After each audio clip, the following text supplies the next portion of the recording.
la presidenta encargada, Delcy Rodríguez, anunció un proyecto de ley de amnistía general en Venezuela para cerrar heridas. ¿Cuál es su reacción? Bueno, como todos sabemos, Mike, hemos vivido 27 años de un proceso brutal de persecución, de represión, de silenciar las voces de todos los ciudadanos, ya sean periodistas, activistas de derechos humanos, amas de casa, estudiantes, maestros, médicos, economistas y, por supuesto, dirigentes políticos. Hoy en día hay presos políticos que tienen 23 años de prisión, me refiero a los 3 policías metropolitanos. Y hay presos que han sido desaparecidos, detenidos en las últimas semanas, después del 3 de enero. Son 16 personas que han sido detenidas y que permanecen presas en estos últimos meses. Evidentemente, el aparato represivo del régimen es brutal, ha respondido a los intereses de las múltiples fuerzas criminales que conforman este régimen.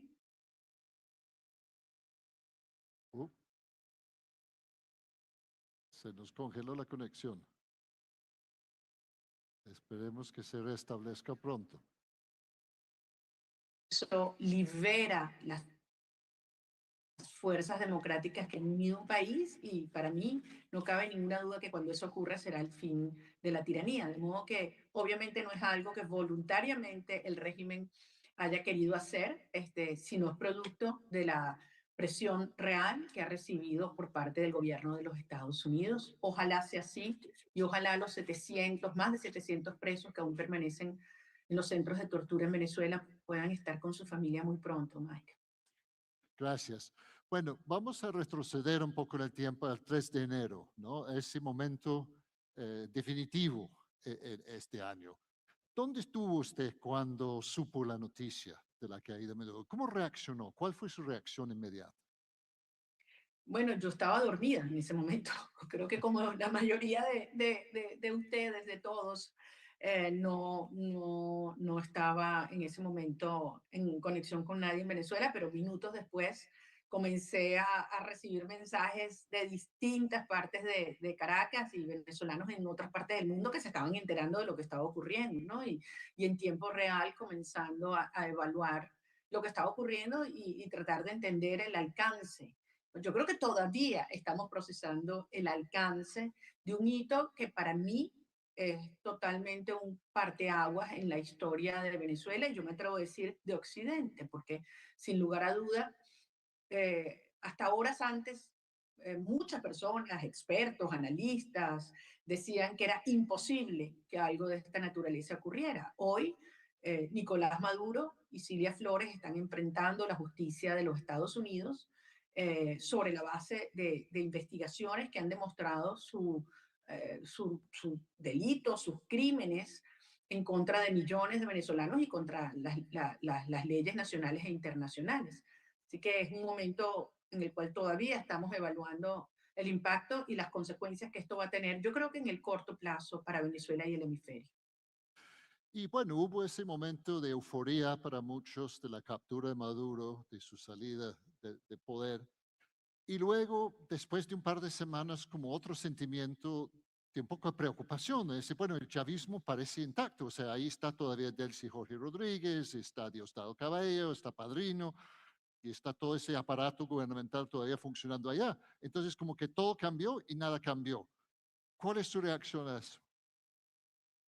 Yo coincido contigo que el pueblo de Venezuela todavía no ha celebrado. Lo que sabemos ya es un camino irreversible e incontenible hacia la democracia y hacia el reencuentro. Y no lo he celebrado porque los venezolanos hemos aprendido de una manera tremendamente dolorosa y costosa lo que significa la maldad y la crueldad de este régimen, ¿no? Un régimen que es capaz de tener preso un bebé de meses, simplemente porque su mamá está casada con un disidente militar. O sea, una cosa así de cruel. Entonces, la gente sabe que estamos frente a una estructura criminal que comienza a desmontarse, pero que todavía tiene una capacidad de daño brutal. Mi impresión es que si bien todos tenemos una urgencia inmensa, porque esto es un tema de vidas, o sea, de vidas, o sea, yo hablo con las madres de los presos políticos que están haciendo vigilia desde hace 20 de ¿no? los centros, y obviamente su angustia es absoluta, ¿no? De no saber qué va a pasar con sus hijos, de cuándo los van a poder abrazar, o sus hermanos, o sus esposas, o sus padres.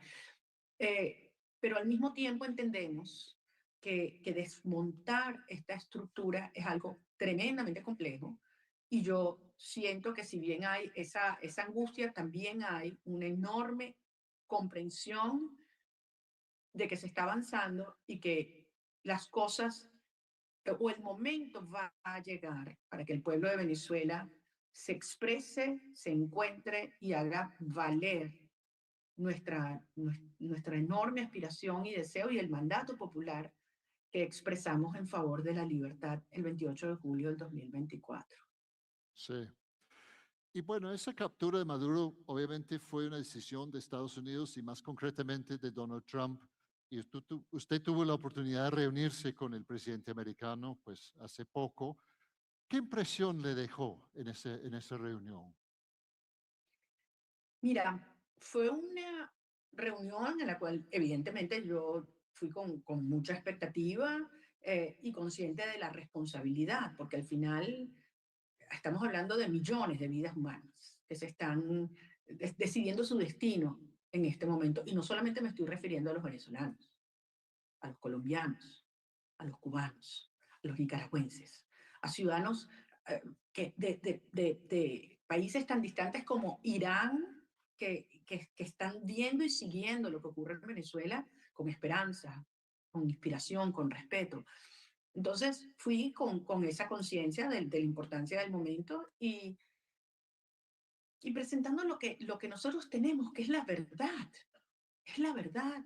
Mike, es transmitir lo que ha sido esta lucha de 27 años aferrándonos a la verdad, al deseo de que Venezuela pueda finalmente conquistar la libertad y lo que es la gran aspiración que ha unido un país de todos los sectores, de todas las regiones, de todas las posiciones políticas previas, y es, nosotros queremos a nuestros hijos de regreso en casa, nosotros queremos unir a nuestras familias. Entonces fui con esa conciencia y decirte que fue una conversación sumamente franca, sumamente honesta, y encontré a un jefe de Estado muy bien informado, muy consciente de lo que está ocurriendo en Venezuela sobre la naturaleza del régimen, pero además genuinamente preocupado por lo que está sintiendo el país.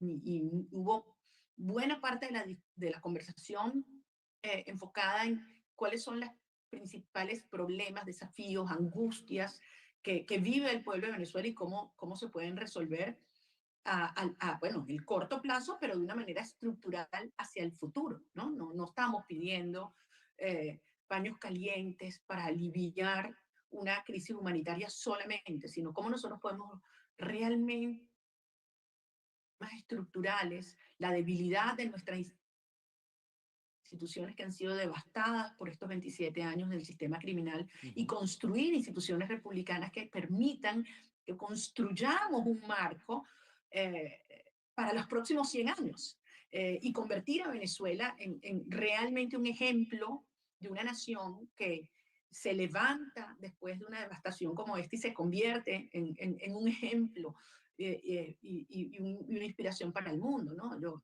Claro que hay obviamente mucho interés sobre el potencial económico que tiene Venezuela, la posibilidad de contribuir a la seguridad energética de Estados Unidos y del hemisferio, abordar temas como la migración, que millones de venezolanos puedan regresar voluntariamente a su país, pero desde luego aquí hay un tema de vidas, de salvar vidas, y estuvo muy presente en la conversación que tuve con el presidente Trump.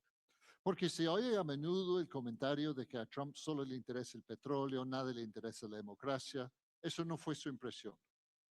Esa no es mi impresión. Desde luego que le interesa el petróleo, desde luego que le interesan los minerales y las extraordinarias oportunidades de negocio que tiene Venezuela para generar empleo en Estados Unidos, para generar integración y sobre todo para generar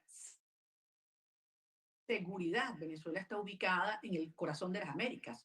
Hoy es un santuario para las operaciones criminales de grupos que vienen y de intereses de otros regímenes como Rusia y Cuba, China, y de grupos criminales terroristas como Hezbollah, Hamas, la guerrilla colombiana, los carteles del oro, que han encontrado el gran aliado en el régimen de Chávez, de Maduro, de Delcy, porque todo es lo mismo, y que representa una gran amenaza para la seguridad hemisférica. Obviamente eso es una gran preocupación, pero yo siento que hay la conciencia de que transformar a Venezuela en un ejemplo con todos los recursos económicos que Venezuela tiene, lamentablemente otros países no lo tienen, y nosotros podemos financiar y abordar los costos que implica una reconstrucción después de una devastación como la que tuvimos, pero es algo que hay plena conciencia por parte del presidente Trump y de su equipo. Yo quiero decirte,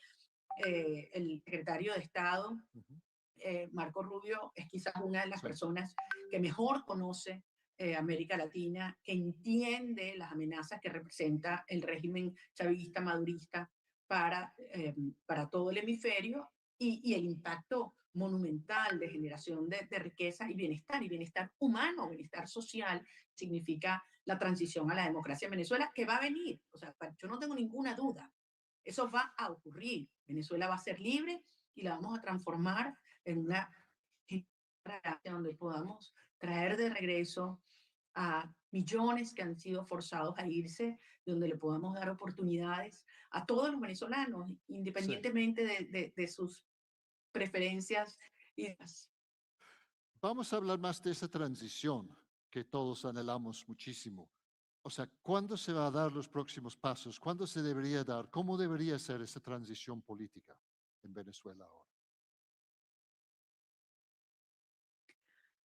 Bueno, y hay dos planteamientos. Tú te imaginarás, eh, Mike, que todo el mundo me pregunta o nos preguntamos eso, ¿cuándo? Es lo que yo he escuchado durante todo este tiempo. Y evidentemente mucha gente dice, han pasado 4 semanas desde el 3 de enero, o han pasado 18 meses desde el 18 de julio, o han pasado 27 años. Y cada día que pasa, o sea, hay niños venezolanos que cruzan el umbral del daño irreparable sobre su cuerpo, sobre su mente, sobre su alma. Son cientos de presos políticos que pasan una noche más en la oscuridad, en el frío, en la soledad o el terror. Es decir, niños que están creciendo sin alimentación, sin escuelas, sin sus madres. Es decir, cada día cuenta y se cuentan en vidas. Ahora bien, yo siento que lo que parecía imposible de lograr, uno, unir y levantar un país; dos, construir una fuerza social, cultural y política que enfrentara y derrotara al régimen, que demostrara nuestra victoria; y tres, lograr comprometer de la manera que se ha logrado a aliados internacionales que tienen fuerza real para aplicar la justicia, nos ha traído al día donde estamos hoy. Nunca hemos estado en una posición de este nivel de fuerza que está generando tanto entusiasmo hacia adentro. Sí. Yo sí creo que es importante construir un cronograma razonable que establezca hitos a lograr, porque eso le da certeza y le da tranquilidad a los venezolanos. Eso no es, al menos para mí, no está totalmente claro en este momento, pero sí siento, Mike, que los eventos se están acelerando en los últimos días, en las últimas horas. Y esta situación actual es absolutamente insostenible. Es decir, no hay manera Claro. que una persona que ha sido corresponsable pueda generar la confianza o estabilidad. Eso no existe. Delcy Rodríguez es incapaz de generar ningún tipo de estabilidad económica, política, militar, de seguridad, de ninguna naturaleza. Y dentro de ese cronograma, María Corina, hay una fecha que muchos quieren saber cuál es la fecha de su regreso a Venezuela. ¿Cuándo va a ser? ¿Cuánto tiempo tendremos que esperar para que vuelva a Ujú. Venezuela? Bueno, me alegro que tú estés entusiasmado con la idea de que yo regrese a Venezuela. Este, tenemos que esperar, dices tú. Mira, bueno, si quieres te aviso y te vienes conmigo. Eh, para los que nos están escuchando, mi última gira, mi último recorrido al occidente, que fuimos al estado Zulia, había un grupo muy importante de periodistas extranjeros que se vino con nosotros, que vivió esa experiencia, entre los que estabas tú. Me pareció además muy valiente de tu parte, porque no todo el mundo se atrevía en ese momento a recorrer el país conmigo y con nuestro equipo, ¿no? Por todo Sí, lo que implicaba las amenazas, los ataques que sufrimos. Y tú viste ujú, con tus propios ojos, tú totalmente, sentiste lo totalmente. que No, Venezuela fue está. una experiencia inolvidable. Sí, Sí, totalmente. si eso fue en ese momento, en julio del 2024, imagínate,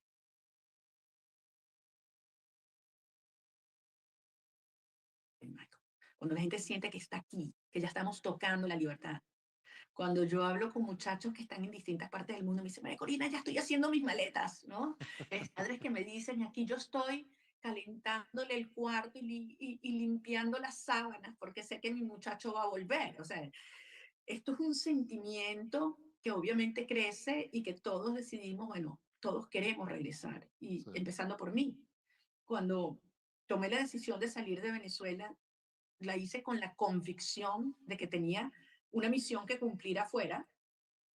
Estoy haciendo totalmente. todo para que esos objetivos puedan cumplirse lo más rápido posible. Ujú, Y tan pronto esas tareas las podamos lograr, y mucha gente trabajando en eso, poder regresar a nuestro país y acompañar a los venezolanos en estas horas históricas. Yo a veces estoy allí y veo las vigilias en las cárceles, los muchachos, los estudiantes protestando, salen compañeros de clandestinidad y yo digo, Dios mío, yo quiero estar allí con ellos, quedaría yo, pero después digo, no, tú estás haciendo lo que tienes que hacer y, y, y estoy convencida que estoy donde puedo aportar más a la causa venezolana. Así que la respuesta rápida es lo más pronto posible, una vez que llegue el momento correcto y estamos construyendo ese momento.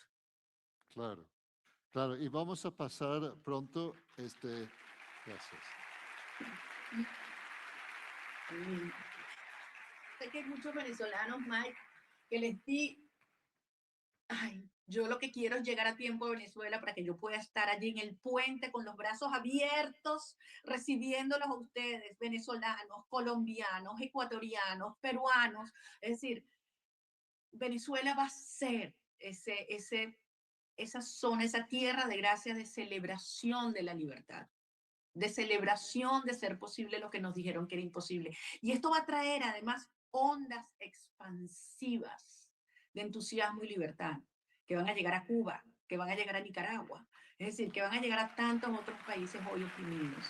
Y no vamos a descansar hasta que eso ocurra porque es la misma causa. Totalmente. Vamos a pasar dentro de poco las preguntas del auditorio aquí, que todos tendrán muchas para proponer a María Corina.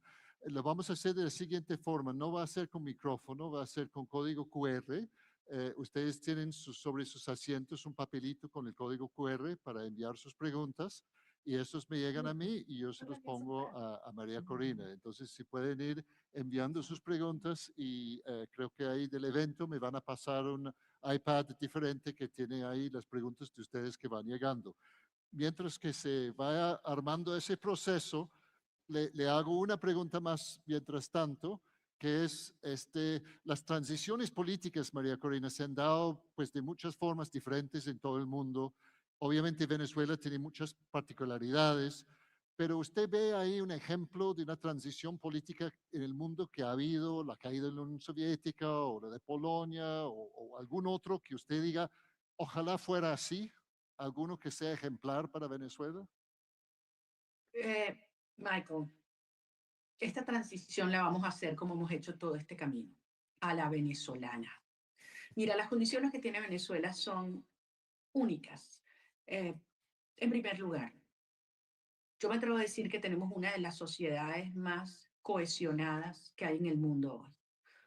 Yo te invito a pensar, dime qué otro país en el mundo tiene 90% del país que quiere lo mismo en términos de las grandes aspiraciones. Por supuesto que tenemos diferencias ideológicas y gracias a Dios sería aburridísimo vivir en un país donde todo el mundo está de acuerdo.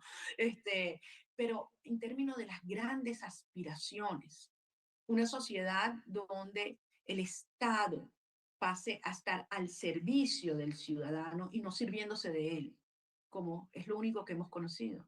Una Venezuela donde todos seamos iguales ante la ley. Un país donde la dignidad humana es sagrada, la propiedad privada es sagrada, donde se protege la familia, Totalmente. donde cada vida vale, donde hay que priorizar la educación, la oportunidad, el mérito como mecanismo de ascenso. Es decir, hemos aprendido tanto, ¿no? Y es una sociedad súper unida. Y eso no es solamente los ciudadanos civiles, también los militares. Venezuela tiene además una cultura democrática que no tienen otros países cuando nos comparan con transiciones o cambios de régimen en el Medio Oriente. Nosotros tenemos una cultura democrática, pero además tenemos una organización cívica para la democracia. Por el amor de Dios, nosotros organizamos 1 millón de voluntarios para hacer valer el voto el 28 de julio, que en términos relativos en Venezuela eso es monumental. Pero voy más allá.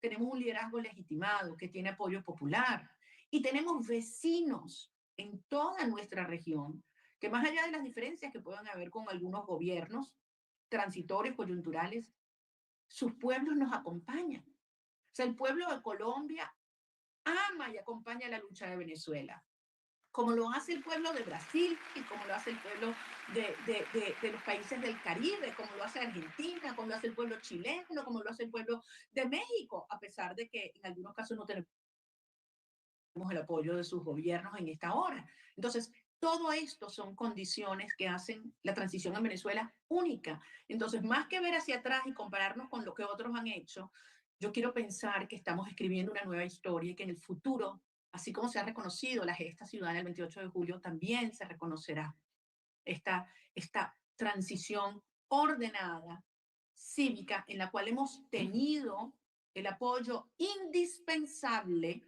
y lo quiero decir con todas sus letras, del gobierno de los Estados Unidos, sin lo cual esto no hubiera sido posible, pero donde la gente está en el centro y donde la garantía de la transición va a ser una sociedad que no se va a dejar arrebatar su libertad. No lo va a hacer. No hemos llegado hasta aquí para que nos impongan quedarnos con una transición chucuta por la mitad. No, señor. Nosotros queremos la libertad toda, plena, completa para todos los venezolanos. Y eso es lo que significa hasta el final. Gracias.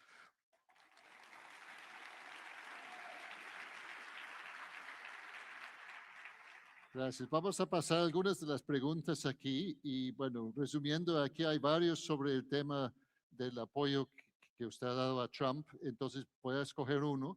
Usted ha sido una mujer valiente que ha defendido más allá de los derechos civiles de los venezolanos la reivindicación de las libertades fundamentales. ¿Cómo puede afrontar la tensión entre esa reivindicación y la cercanía con una democracia disfrazada como la de Trump? Va la pregunta. Yo no veo ninguna contradicción. Yo les voy a decir algo. El único país que ha arriesgado la vida de un grupo de sus ciudadanos por la libertad de Venezuela es Estados Unidos bajo el gobierno del presidente Trump.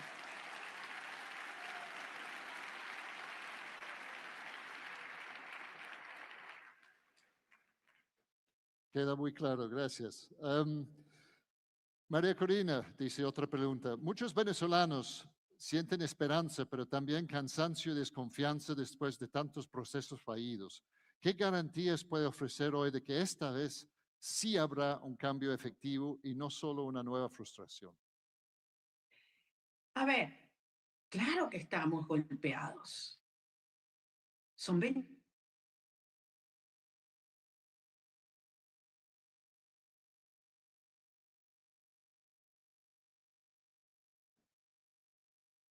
¿No?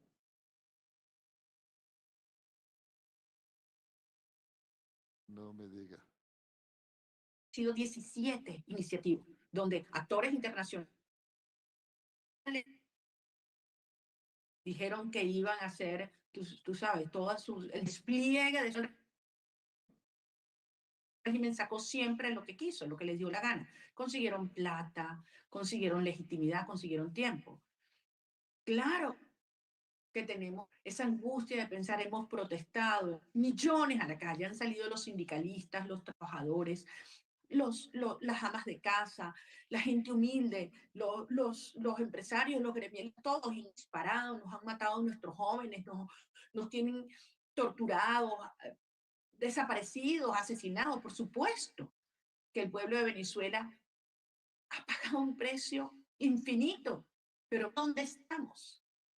Entonces yo siento que hay a veces como una disonancia entre algunos sectores, élites que están más cómodas, o algunas personas que desde la comodidad de la distancia quieren interpretar lo que siente el pueblo de Venezuela. No, Mike, yo hablo con la gente.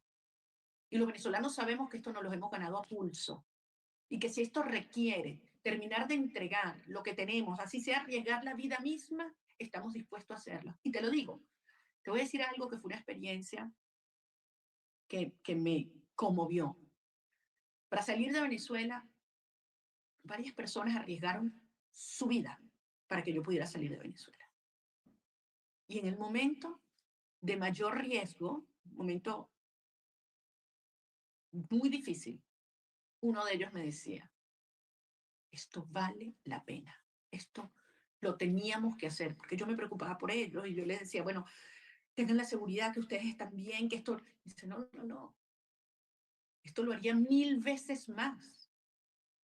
Y eso es lo que me dicen los presos políticos apenas han salido de esa prisión infame, después de torturas, de humillación, de haber vivido, los han intentado deshumanizar a la sociedad venezolana. Y lo primero que me dicen, incluso antes que me den tiempo de abrazarlos y decirles cuánto los quiero y los extrañé, decirme, yo lo volvería a hacer. Yo lo volvería a hacer. Entonces, no es verdad que aquí hay un pueblo desanimado.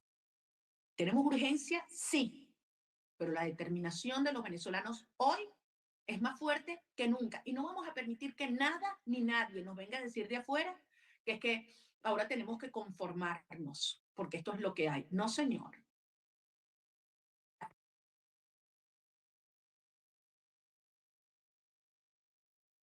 Unos que pueden estar cómodos en antiética y cruel con la tiranía, porque algunos pueden sentirse relativamente protegidos, pero la sociedad lo que anhela, el hambre que hay en Venezuela, es un hambre de libertad y dignidad, y eso no lo para nadie. No lo para nadie, Mike. Es la posibilidad de que nuestros hijos regresen. No hay una madre, no hay un padre, no hay un abuelo, no hay un tío, no hay un hermano que a estas alturas, cuando sabemos que tenemos la libertad aquí, a la vuelta de la esquina y que nos las hemos ganado a pulso, vayamos a desistir o a desmoralizarnos. Yo no veo el pueblo de Venezuela desmoralizado, todo lo contrario.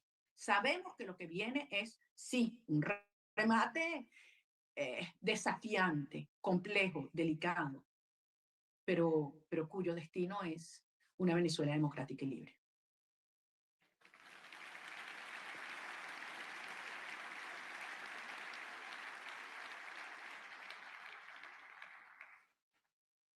Aquí hay uno más sobre el tema económico. ¿Cuál acción consideras que acelerará más el desarrollo de Venezuela en la reanimación económico-social?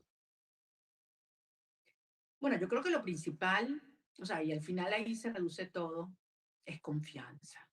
O sea, un país donde nadie cree en las instituciones, ni los venezolanos ni los extranjeros, donde no ha habido un solo juicio que haya ganado un particular o un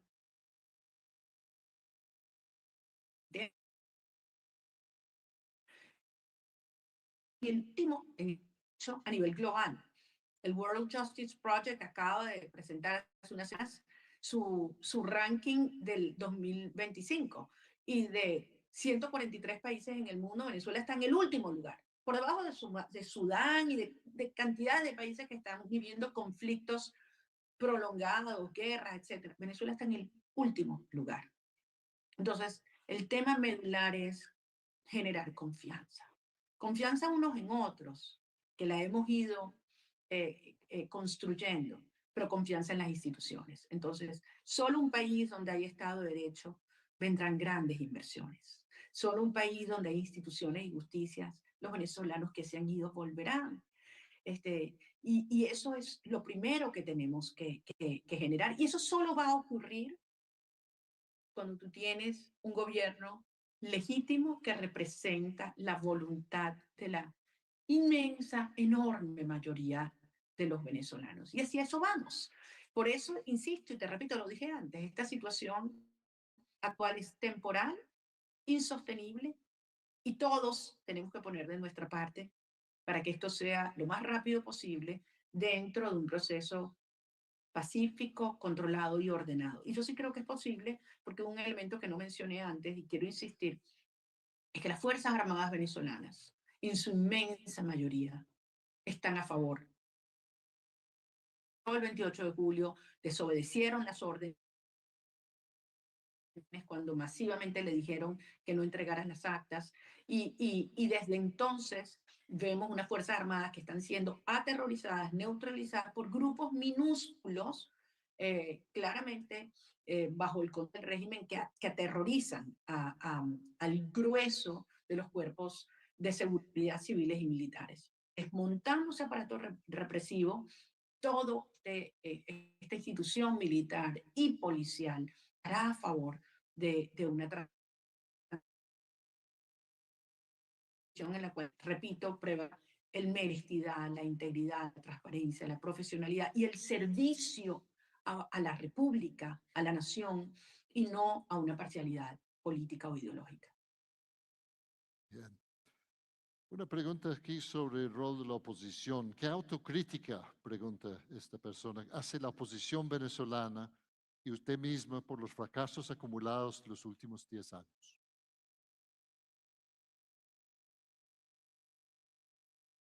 A mí me han hecho muchas veces esa pregunta y evidentemente es algo sobre lo que permanentemente regreso y pienso. Yo creo que nosotros, y te lo digo yo que fui acusada muchas veces o calificada de radical, de extremista, incluso de exagerada, yo creo que nosotros subestimamos la crueldad del régimen, subestimamos la magnitud del entramado criminal que se fue configurando en Venezuela.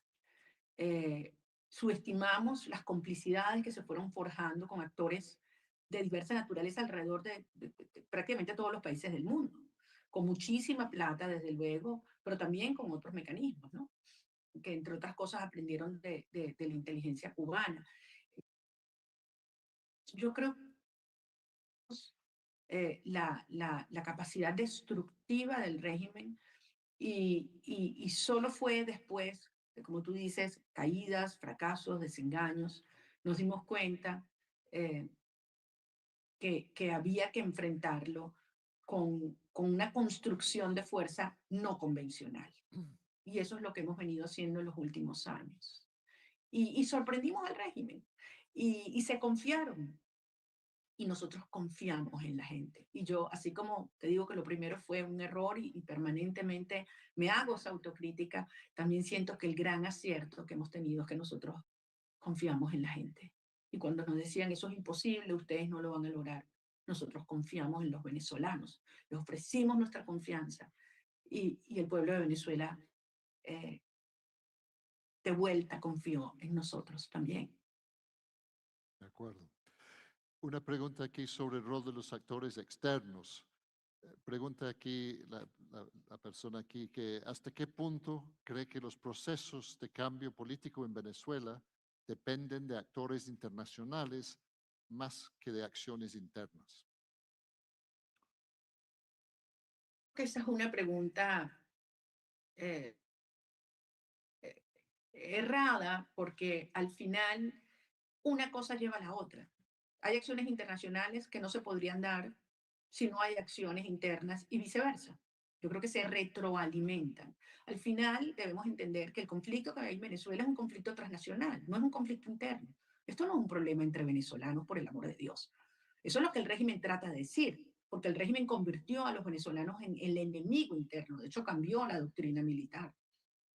y nos ha tratado así a los ciudadanos, como enemigos, seas periodista, seas sacerdote, seas empresario, campesino, estudiante, maestra, enemigos del régimen. Buscaron enfrentarnos unos contra otros. Al final, eh, nos hemos entendido que el régimen se integró a todo un ecosistema criminal donde están actores transcontinentales. Entonces, pretender decir que hay un problema de un conflicto dentro de Venezuela cuando tú estás invadido por agentes rusos, cubanos, chinos, iraníes, de Hezbollah, de Hamas, de la guerrilla, de los carteles, por favor. O sea, esto es un conflicto internacional con una enorme asimetría. Ellos están armados hasta los dientes. Tienen las últimas tecnologías para espiar, para perseguir, para manipular.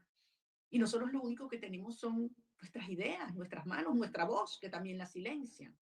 Y aún así logramos persuadir y convencer al mundo de que había que actuar. Yo sí creo que la situación de Venezuela, después de más de 400.000 muertos en estos 27 años, con armas de guerra violentamente, después de más de 20.000 ejecuciones extrajudiciales, después de más de 18.000 detenciones políticas, nada más después de que Maduro llegó al poder, presenta un cuestionamiento medular al orden democrático global. Sus instituciones no funcionaron por diversas razones, en muchos casos por complicidad y por mucho dinero. No funcionaron. Y al final, hoy estamos viendo que lo que sí funciona y lo que está llevando a la liberación de Venezuela y lo que va a llevar a la liberación de Cuba y de Nicaragua es la actuación decisiva con aplicación de la fuerza de la acción de la ley, que incluye como un requisito fundamental cortar los flujos de fondos ilegales, criminales, que sostienen al régimen, por narcotráfico, por contrabando de oro, por contrabando de arte, por contrabando y tráfico de seres humanos. La plata, Michael. Mucha de esa plata terminaba en los sistemas financieros de gobiernos democráticos que se sentían muy satisfechos de acudir a foros internacionales a denunciar las violaciones de los derechos humanos, pero no hacen nada mientras mataban a los venezolanos. Entonces, aquí hay un gran cuestionamiento, sí, al orden global que dice defender la democracia y la libertad, pero que tiene un double standard y en el caso de Venezuela ha quedado absolutamente desnudo.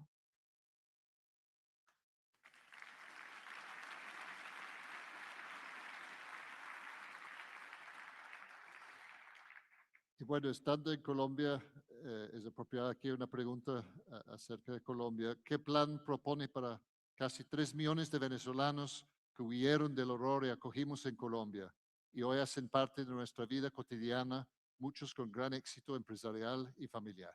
¿Qué plan propone para ellos?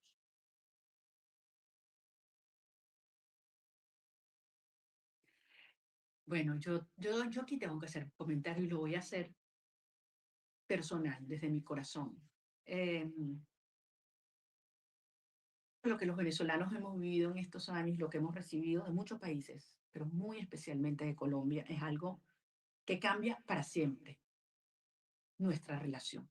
Yo durante muchos años decía, no habrá paz en Colombia mientras no exista libertad en Venezuela, pero hoy veo esto mucho más profundo. Yo siento que esa gran Colombia que anhelaron nuestros padres fundadores hoy se ha integrado de una manera indisoluble a nivel de la gente. No hay un solo venezolano que no tenga un familiar, hoy en día un vecino que no sé, que sea colombiano y viceversa. Te lo digo yo, mi familia, mi hijo con su novia colombiana, mis sobrinos con eh, parejas colombianas. O sea, donde tú lo ves, esto ha servido para integrar a nuestros países de una manera muy profunda, que es desde la gente. Ya no es un tema de políticas públicas, de pensar el mercado, la integración, la complementariedad todas estas cosas que desde una manera, desde un punto de vista del comercio internacional o desde una perspectiva financiera están, son muy válidas. Mente indisoluble es la unión de la gente que se quiere y se agradece una a otra. Eh, yo quisiera que todos los venezolanos que se han ido de todas partes del mundo regresen. Venezuela ser un país con unas oportunidades brutales, o sea, que no tenemos en términos de recursos naturales, pero sabemos que esos recursos naturales no significan bienestar y riqueza si no tienes el talento en la gente para transformarlos. Y muchos de esos venezolanos que se han estado formando en el mundo entero traerán esa savia, esa energía renovada, junto con esa energía creadora que se ha acumulado en el país que se va a desatar. Eh, y los venezolanos que se queden en Colombia, pues serán nuestros aliados para proyectar nuestro país y nuestros sabores y nuestros productos al mundo entero. Pero si algo yo quiero hacer hoy y transmitir esto a los distintos gobiernos de Colombia que han abierto las puertas para que tantos venezolanos se integren a su economía, tengan acceso a sus servicios, pero sobre todo al pueblo de Colombia, que nos ha querido y nos ha acogido y que hoy allí contigo, Cartagena, nos acompañe y decirles que los queremos con el alma y que yo sé que pronto nos vamos a abrazar como dos naciones libres.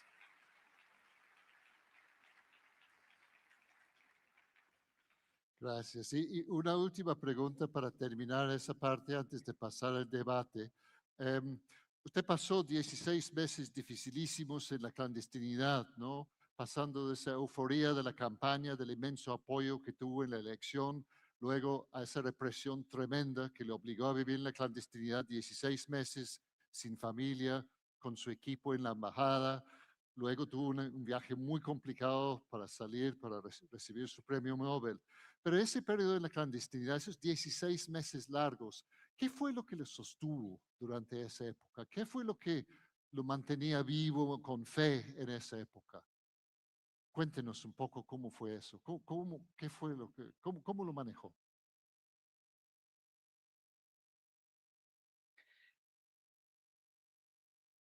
Bueno, yo creo que en primer lugar mi fe, profunda fe. Yo siento que esto ha sido un camino donde hemos tenido obstáculos inimaginables, donde algo nosotros escuchamos de manera reiterada es que eso es imposible, imposible. Fue todo el tiempo en contra de la corriente, sin plata, sin medios de comunicación, sin aliados. Es decir, toda la adversidad posible y lo fuimos logrando. De modo que yo siento que veníamos con un bagaje, como con una piel ya preparada para esa etapa que quizás para mí fue una de las más dolorosas, por lo que tú dices. O sea, tú estuviste conmigo esos días. Para mí es muy importante tocar, abrazar, mirar, compartir, escuchar. Y si tú me hubieras dicho a mí en el 30 de julio, cuando comenzó ese periodo en mi vida que yo iba a pasar una semana, yo te hubiera dicho, no, yo no aguanto una semana. Y terminaron siendo todos esos meses. De alguna manera fue un día a la vez, un día a la vez. Creo que me sostuvo ponerme a trabajar como loca, no decir, yo no voy a descansar un solo día.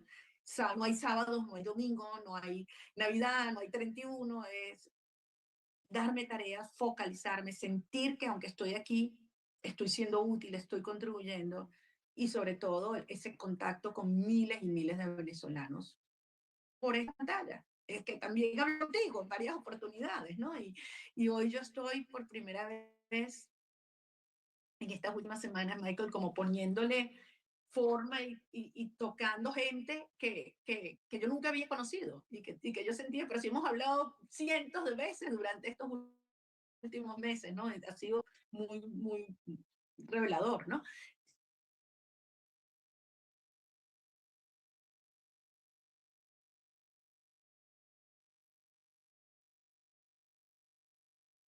De mi familia, de mis hijos, de mi esposo, de mi mamá, de mis hermanas, de mis amigas, de mis compañeros de trabajo, de 20, de los distintos partidos, del comando, con quienes hablaba todas las horas del día porque están en distintas partes del mundo. Entonces, algunos me escriben a las 2 de la mañana o a las 12 de la noche o a la hora. Entonces, no había en ese sentido como mucha disciplina y horario, pero sobre todo de la gente. No te imaginas la cantidad de mensajes que yo he ido recibiendo y guardando, ¿no? Cartas, oraciones, poesías, dibujos, libros dedicados, o sea, canciones. De alguna manera, siento que fue un proceso que, estando aislada, sin contacto físico, es uno de los momentos en que he estado más acompañada en toda mi vida. Bien. Bueno, yo creo que llegamos ya al final de esa conversación. Le queremos agradecer muchísimo por acompañarnos aquí, María Corina, ¿no? Muchas gracias. Muchas gracias. Gracias. Gracias a ti por tu voz, por haber sido durante todos estos años un testimonio de lo que es Venezuela. Gracias a cada uno de ustedes, porque sé que comparten estos valores y que nos van a acompañar hasta el final.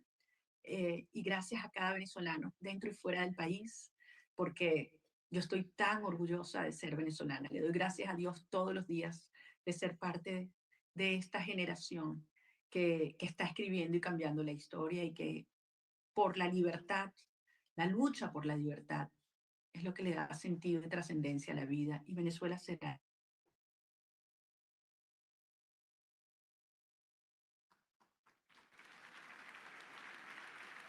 Bueno, orgullosa de formar. Un beso gigante. Gracias a todos y espero que nos podamos ver muy pronto en persona. Chao. muchísimas gracias, María Corina. Y